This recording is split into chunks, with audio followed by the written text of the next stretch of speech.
What's up everybody, Grant here from Spectra Racing. So if you haven't seen our most popular video on the channel here, Jeep versus Porsche, it has almost 2 million views. We never expected this video to get so popular.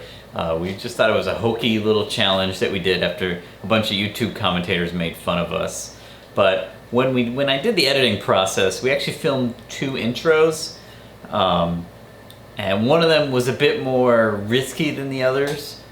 We ended up going with a more conservative intro, you know, just the plain old rock music that I really didn't like.